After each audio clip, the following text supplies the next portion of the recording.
Well, hello everybody. I'm Good. so excited to talk to you. I'm a huge fan of The Curious Case of Natalia Grace of the Curious Case series.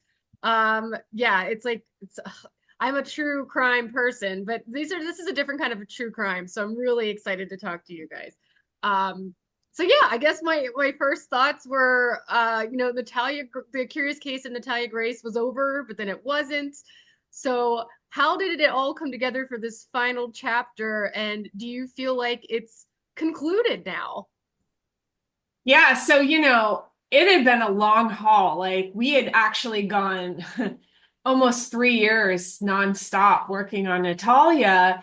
And, we really thought it was Christmas time and, we had wrapped shooting and we fully delivered. So when this phone call came in, it was like, I mean, I gotta be honest with you, we weren't exactly thrilled. Like, it blew up Christmas. It was like the whole team just kind of, It's Christmas Eve. yeah, it was Christmas Eve, and we just like we went from having this long awaited break to scrambling into action and running down and Eric leaving and but it was we had to follow it, like it was, Natalia wanted to leave the Manses at the time and she had reached out. She was communicating with the DePauls and that's like obviously we're not going to miss that. That's such a huge part of the chapter and ultimately we're really glad and we've had a long vacation since then. So Yeah. How about for you, Ken? What was it like your role in all of this? Could you speak to that? Yeah, well, it was rather different. My background, I have over 30 years in law enforcement, most of it with the FBI, and I was in charge of counterterrorism branch in the New York field office. In fact, 9/11 happened on my watch. But that aside, here I am used to, hunting Al Qaeda terrorists all over the world, and I wind up involved in this very intriguing and very different investigation involving a Ukrainian dwarf. I mean, talk about a contrast. So, to answer your question, it was very different. At the same time, very challenging. There were a lot of interesting questions that surfaced right from the beginning. Shannon and I and some other team members who were out in Lafayette when this whole thing went down, working another major project that we've been working for some time. When this news story, hit the media all over the place. So while we were there, and after speaking with Eric, said, "Hey, let's take a look at this," and thus began a long journey, a roller coaster ride, if you will, trying to pin down all of the facts and background about Natalia and what she went through in her life. And, as they say, the rest is history. Yeah, yeah, this story takes so many twists and turns. And it really plays with gray areas. Before I ask a question about that, but do you think it's finally concluded now? Do we have a happily ever after for Natalia for Grace? me, I Never don't know. think in No. life anything's ever fully concluded, I just feel like it's like that's just who knows? I mean, I just leave it open to see what else is going to unfold. Like one thing about Natalia, I really do want to say is, we actually had gone to the Ukraine to the orphanage that Natalia was in. This was before the war and before a lot of these documents are now lost because of the bombings and whatnot. And we saw baby photos of Natalia. So there is zero doubt out there that Natalia wasn't who she said she was and wasn't a child. So I just like that's a big thing, because we actually we saw pictures of her, as a child, like very young, like Yeah. toddler, and it was her face, and it was her. So, and we also had a lot of conversations with her biological mother. Natalia went through a lot, and Yeah. I have a lot of respect for everything she's gone through. And, she has handled it with a lot of strength. And, it hasn't been easy. And, she did have reactive attachment disorder and lots of trust issues. Like, who wouldn't, but she's been through a lot. And, the final chapter was, gave her and us the chance to really show all of those things. So, and it really just scratched the surface. There's so much more that we knew, but we can't, put 3 years on the screen. So, Well, you can never close a story though. yeah, We don't know what's going to happen with her. yeah. Um, we don't know what the future is going to hold for her. She's got her whole life ahead of her, and we've done a very good job. Shannon did a very good job of establishing her character in this show. Our editors and our post-production team did a very good job of developing her character and letting the audience understand who she is. So once you get attached to a character and really understand who that character is, you will watch their stories as they grow and as other things happen and as their stories change. And, I think Shannon pointed out that we know for sure how old, that she was a child when she did come here. So that story's closed, but there are other stories with her that I think the audience is now interested in because they are genuinely interested in her. And we were really lucky. Like, our ID partners, Warner Brothers, like, really gave us the opportunity and really fostered learning the truth and taking the time to really get those answers, and then give Natalia the platform to really like tell the story, like, from her POV.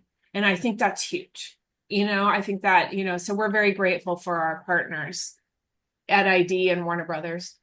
Yeah, I love the way you show too, like the DePauls welcoming her, the struggles that they go through and showing that it's not an easy process too. I thought that was really important, and to show that, that they're, Talia has gone through so much. I mean, she's like, of course she's going to have, it's not going to be a clean cut leaving the Manses. I thought you guys did a really good job of showing that. Yeah, I mean, it's like, it's the kind of thing when someone has gone through what Natalia goes through and they've had reactive attachment disorder, they will tend to lash out and distrust those people that are trying to help them the most. And, it's like almost an uncomfortable thing. There's less trust for the people that are being kind. And that is something that would be like a narcissist nightmare, to not get that validation and to have that distrust and to have that, you've done X, Y, and Z, or accusations coming from her, so that is, it's the DePauls were amazing people, and they were so selfless, and they knew that there was no place for ego, and they provided her with the one thing that she needed the most, in my opinion, and that's the stability, just being there. It's okay to, if they get lashed out at, or they get accused of things, or there's anger towards them or distrust of them, they literally just stood their ground and they were there for her. And they that, I think, is what every person really needs to heal. It's that consistency. So Yeah, absolutely. What's it been like for the three of you to see? Have you watched Good American Family starring Ellen Pompeo? That's yeah. your show has inspired a narrative version of this. I mean, Yeah, what's it been like for the three of you to see, if you've, seen it? I love those actors. Like, I love Ellen Pompeo. I like Mark Duplass and Hendricks. Like, those are like three of my total favorite actors. Love Hulu.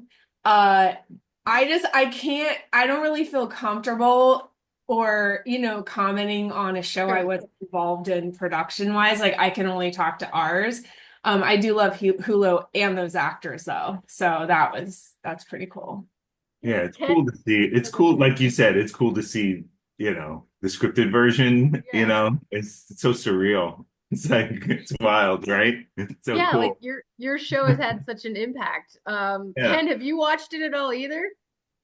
Yeah, I've seen at least two of the episodes, and it's a very intriguing portrayal But as you know, there's a big dichotomy in the industry between scripted shows and unscripted shows, and my whole life has been in the unscripted arena.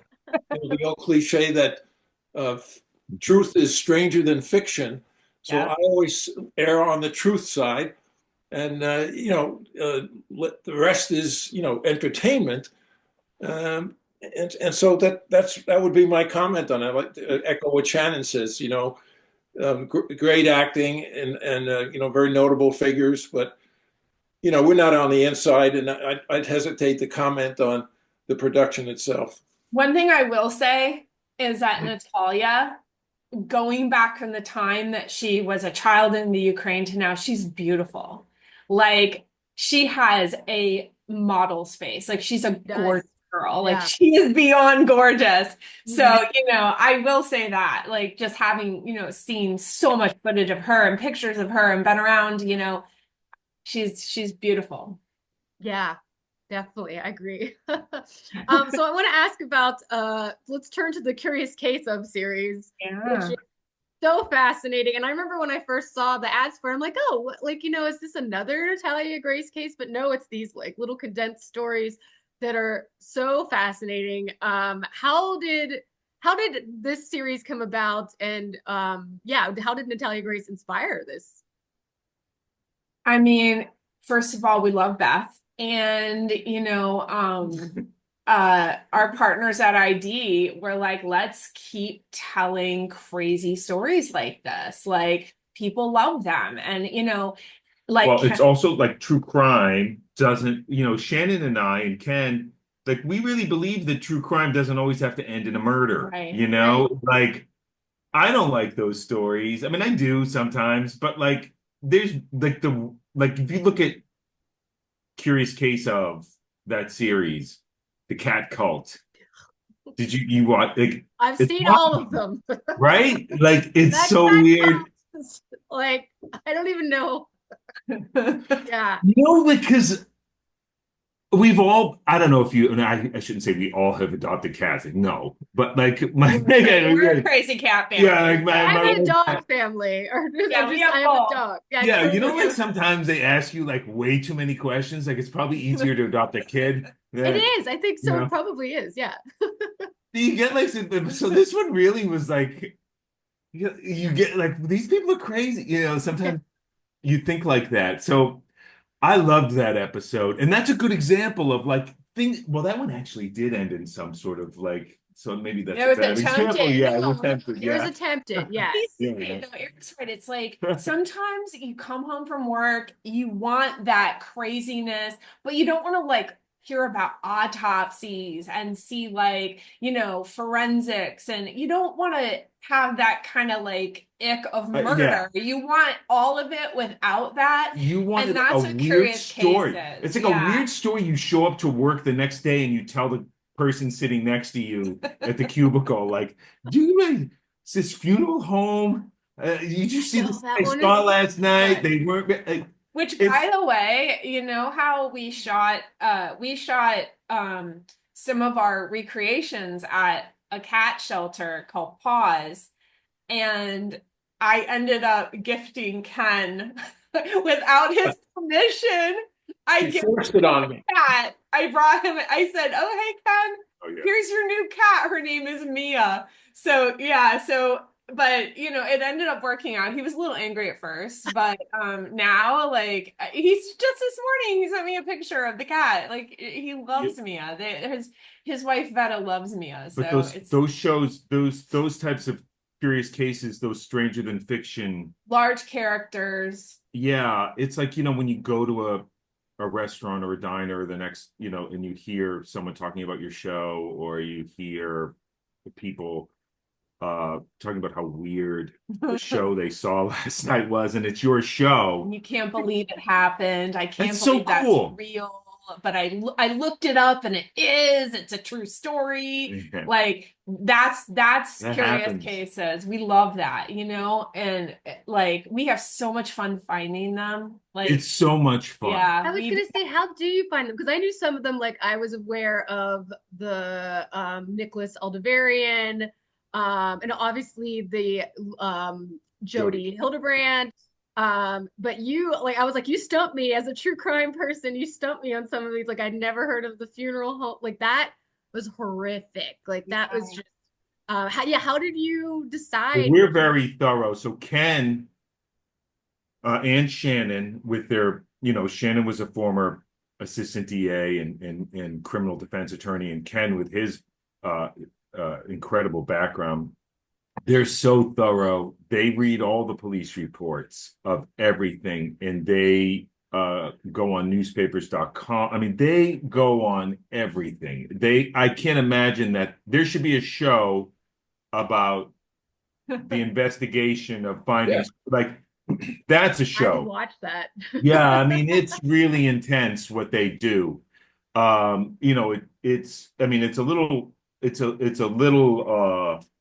OCD, but He how they gets go about it. annoyed because, he's my husband and I'm like obsessed with these cases. And Ken and I will be on the phone like, hey, I found this. And, They and, wake and we up have a early. police report, like Ken's up early. and it's like a Christmas gift. Like we're like, and we start at like 5 in the morning. And what he's trying to say in a nice way is I'm very obsessive. And sometimes I think that's, I have these notebooks with like these diagrams. It looks like, If Ken didn't know you and he found, if Ken didn't know you and he found like your notebooks, like you think that you were, I'd report her.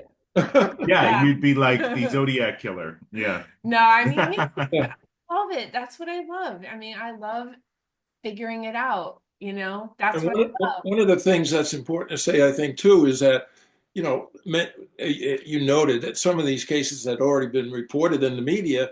But what the media doesn't do, they do the news story and that's it. News at 6, news at 11, and most instances it moves on to, newer news.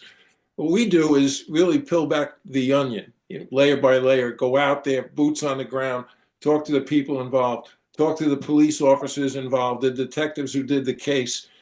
And you'd be surprised, well, maybe you wouldn't be surprised, but sometimes we are surprised by what we uncover from going through that effort, really going out of our way to talk to the people involved. And that's what makes it really interesting, I think, for the viewer and fascinating. Not to mention I guess you could call it a little bit of shock value. In my career, I often say I wouldn't be shocked by anything, all of the awful things I've seen. But at the same time, viewers say, no, this couldn't have happened. This thing never happened. This must be a fictional show, until we show them that it's not. It actually did occur. These people actually do exist. And I think that's part of the fascination why people are so interested in it.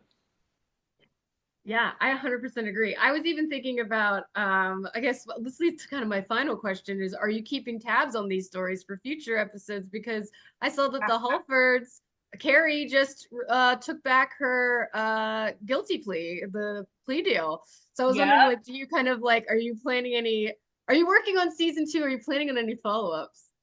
You know what? We definitely are looking into that because, if the story has more to say, again, we love our partners at Warner Brothers, ID, like Jason Sarlanis. He will always say, okay, there's new stuff here. Like the story's unfolding. Let's go, let's get it. And so it's like, yeah, you'll probably definitely be seeing that.